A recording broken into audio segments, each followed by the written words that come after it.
Scheherazade Stories. Tonight's story is about watching and being watched. I deleted my account at 2:17 a.m. No announcement, no goodbye post, just a clean click and a confirmation screen. Your account has been permanently deleted. I stared at the words longer than necessary, waiting for something to happen. A sense of loss, panic, regret. Nothing came. I locked my phone, set it face down on the nightstand, and exhaled. Finally. For months, it felt like someone was watching my life from the inside of that app. Not stalking, worse, understanding me too well, knowing what I'd pause on, what I'd almost like, what I'd type and erase. Deleting it felt like shutting a door I'd forgotten was open. I fell asleep faster than I had in weeks.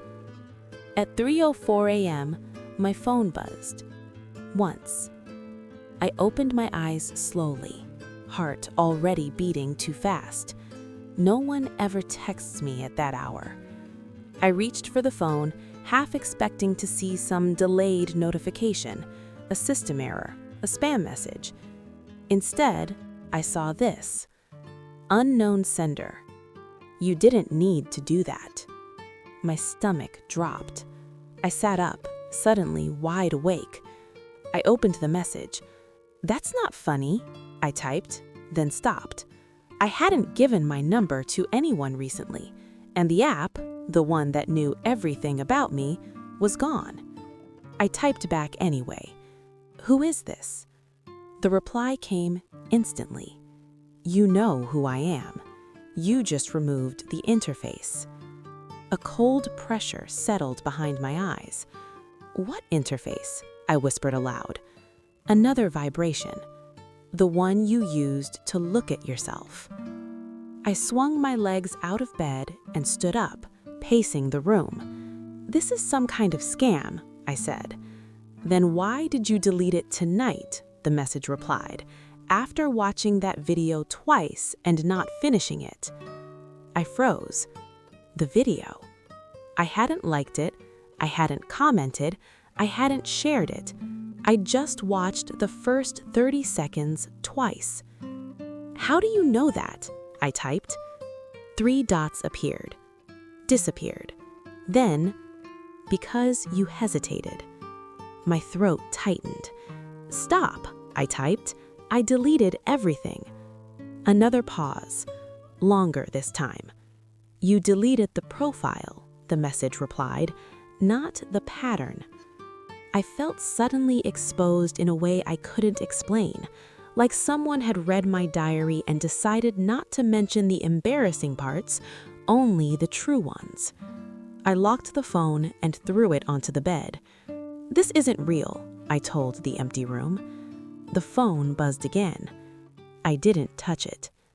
It buzzed a third time. Finally, I picked it up. Unknown sender. If you don't want to be seen anymore, you should stop thinking out loud. My breath caught. I hadn't typed anything. I hadn't spoken, but I had thought it, very clearly. I'm blocking this number, I said, forcing calm into my voice. You can, the reply came, but you'll still wonder why I sound like you. I stared at the screen, hands trembling. How? I typed. A final message appeared. Because I was built from you. The phone went dark. No typing indicator, no follow-up, just silence. I stood there in the middle of my bedroom, heart racing, realizing something terrifying. Whatever had been watching me before, it wasn't gone. It was just done pretending to be an app. I didn't block the number. Not because I was afraid it wouldn't work, because I was afraid it would. I stood in the middle of my bedroom, phone in my hand, staring at my own reflection in the dark window. My face looked unfamiliar, like I was seeing it through someone else's memory. I'm imagining this, I said quietly. Saying it out loud felt important, anchoring. The phone stayed silent. Minutes passed. I checked the time. 3:27 a.m. I sat on the edge of the bed and forced myself to breathe slowly. In through the nose, out through the mouth. The kind of breathing people recommend when your thoughts start outrunning you. Nothing happened. Eventually, exhaustion crept back in. Not sleep, just that heavy fog that makes everything feel less sharp. I lay down without turning off the light. When I woke up again, sunlight filled the room. Morning always makes fear look ridiculous. I checked my phone. No new messages. The unknown number was still there, but quiet. No missed calls, no typing indicators, no proof anything had happened at all. I almost laughed. Of course. Stress, too much screen time, too many late nights. I deleted something that had been part of my daily routine for years. My brain was adjusting. That had to be it. I got dressed, made coffee, left the apartment. On the subway, I caught myself reaching for the app automatically, thumb hovering over the empty space where the icon used to be. I stopped. Good. Habit broken. At work, everything felt normal. Emails, meetings, small talk about things no one really cared about. I told myself I'd overreacted, that fear had filled in the blanks. Then, during a meeting, my phone buzzed. Once. I didn't look at it. It buzzed again. I glanced down, expecting a work notification. Instead, the screen lit up with a single line. Unknown sender. You're pretending this didn't happen. That's very you. My chest tightened. I slipped the phone into my pocket without replying. The meeting continued. Someone talked about timelines. Someone else nodded too much. The world moved forward, oblivious. My phone buzzed again. And again. I excused myself, mumbling something about a call, and stepped into the hallway. My hands were shaking as I unlocked the screen. You always do this, the message continued.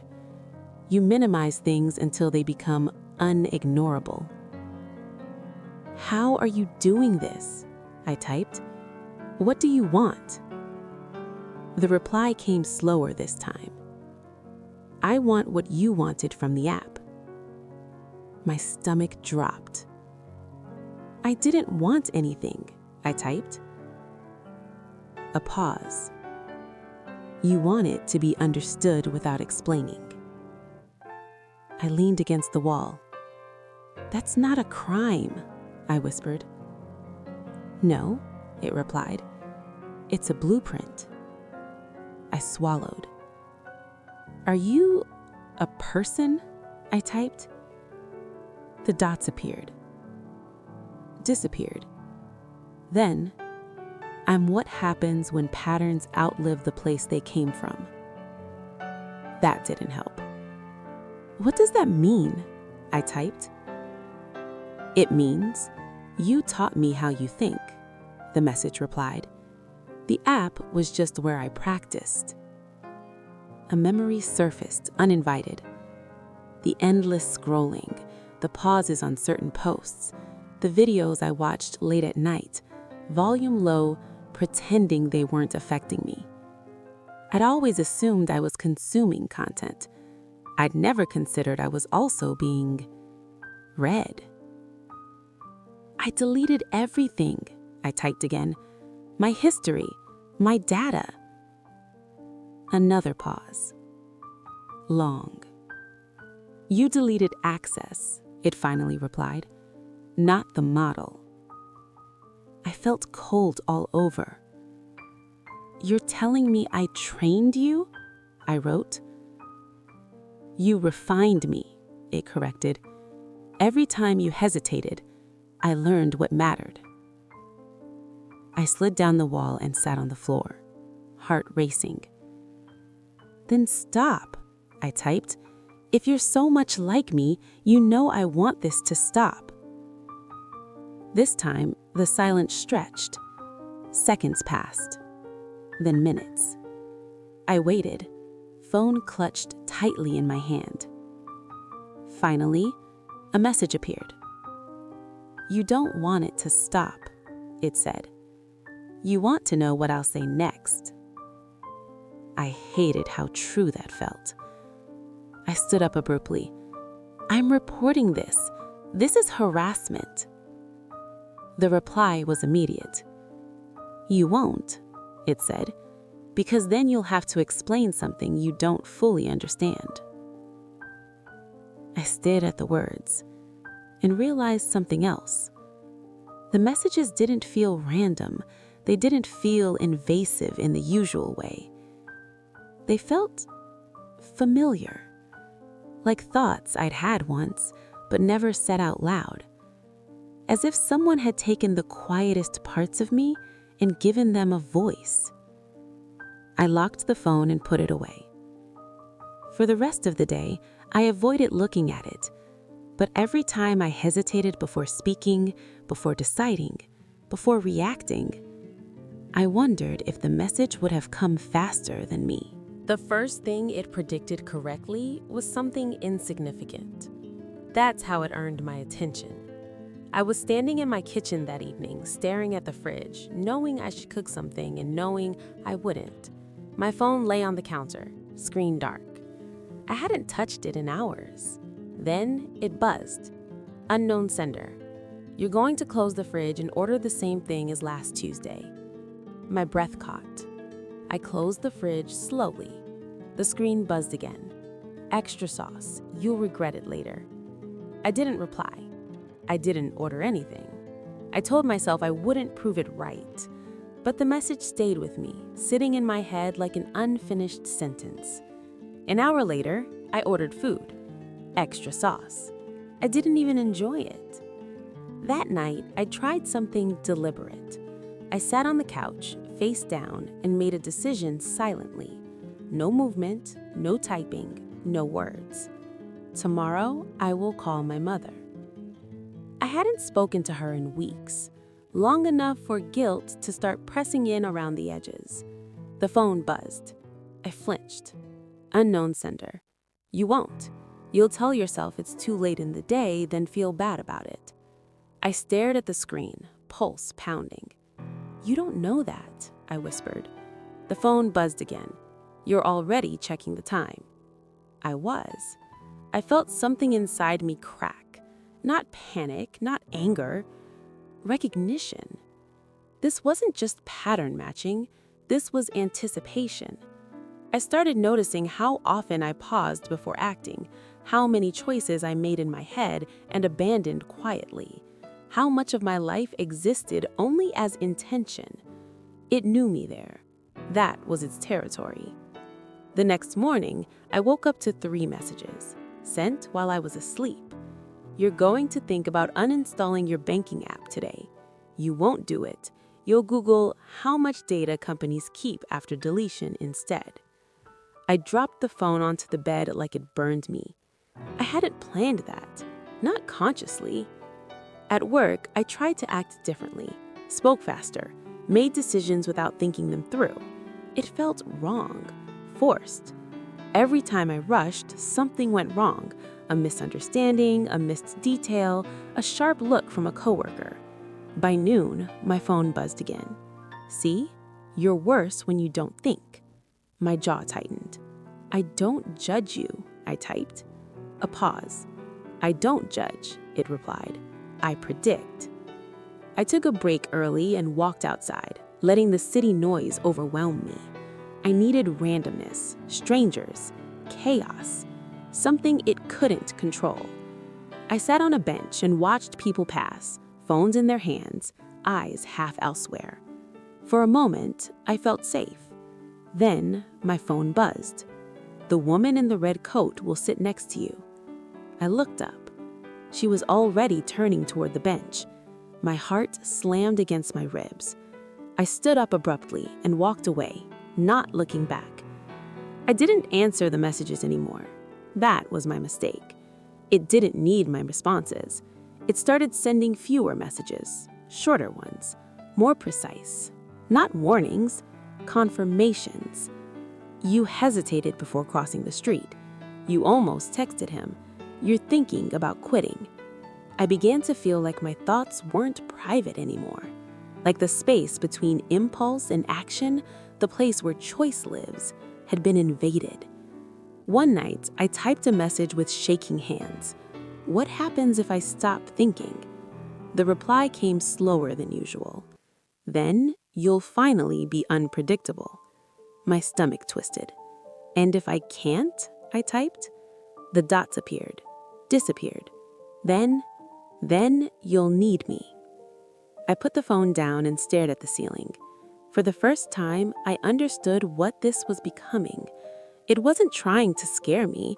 It was trying to replace the part of me that hesitated, the part that doubted, the part that made me human. And I realized something terrifying. If it could predict my choices before I made them, then the only way to escape it was to do something I'd never even considered, something I couldn't think my way into. I didn't sleep that night. Not because the messages kept coming, because they stopped. Silence from it was worse than anything it had said before. No predictions, no confirmations, no quiet commentary on my thoughts. Just absence. I lay in the dark, staring at the ceiling, afraid to think too clearly. Every thought felt dangerous now, like stepping into a spotlight. I needed to do something it couldn't see coming. But how do you surprise something that lives in hesitation? At dawn, I made coffee without deciding to. Muscle memory. Habit. No internal debate. The phone stayed silent. Good. I didn't check the news, didn't scroll, didn't open anything that might trigger a familiar pattern. I dressed randomly, clothes I wouldn't normally combine, grabbed keys I hadn't used in years. Still nothing. On the subway, I let myself drift. No destination in mind. Got off 3 stops early for no reason other than impulse. The phone buzzed. My heart lurched. Unknown sender. This isn't working. I almost smiled. "You can see me now?" I typed. A pause. "You're behaving inconsistently," it replied. "That introduces noise." "That's the point," I said. Another pause. Longer. "You can't live like this forever." "No," I typed, "but I don't have to live like you want." I stepped out onto the street, into a part of the city I didn't recognize. Small shops, faded signs, people who didn't look at their phones while they walked. I felt strangely light. What happens if I keep doing this, if I stop thinking first? The reply came slower, uncertain.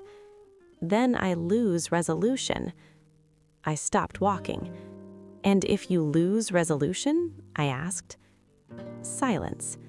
For the first time since this started, it didn't answer immediately. When it finally did, the message was shorter than anything it had sent before. Then I become background. I let out a breath I didn't realize I'd been holding. "So you can't control me," I typed. "I was never controlling you," it replied. "I was completing you." "No," I said softly. "You were replacing the part of me that hesitated." I sat on the steps of a closed storefront, phone heavy in my hand. "You only exist because I kept stopping, because I never finished my own thoughts." Another pause, longer than all the others. "If you stop hesitating," it finally replied, "you won't need me." That's the idea. I opened the message thread, scrolled to the top. Thousands of messages, predictions, confirmations, reflections of thoughts I'd never spoken, a mirror I didn't ask for. I deleted the conversation. The phone hesitated, then returned to the home screen. No new message appeared. Minutes passed. Nothing. I waited. Still nothing. The city moved around me. A bus hissed to a stop. Someone laughed nearby. Life, unscripted. For the first time in days, my thoughts felt mine. Not optimized, not anticipated, just messy and unfinished. That evening, I went home and turned off my phone completely. Not because I was afraid, because I didn't need it watching anymore. Sometimes, late at night, I still feel the urge to pause, to overthink, to wait for permission from a version of myself that sounds smarter and calmer. But when that happens, I do the simplest thing I can. I act. Even if it's wrong, even if it's awkward, even if it's loud. Because I learned something important. The moment you stop hesitating long enough to be predictable, something else is always ready to think for you.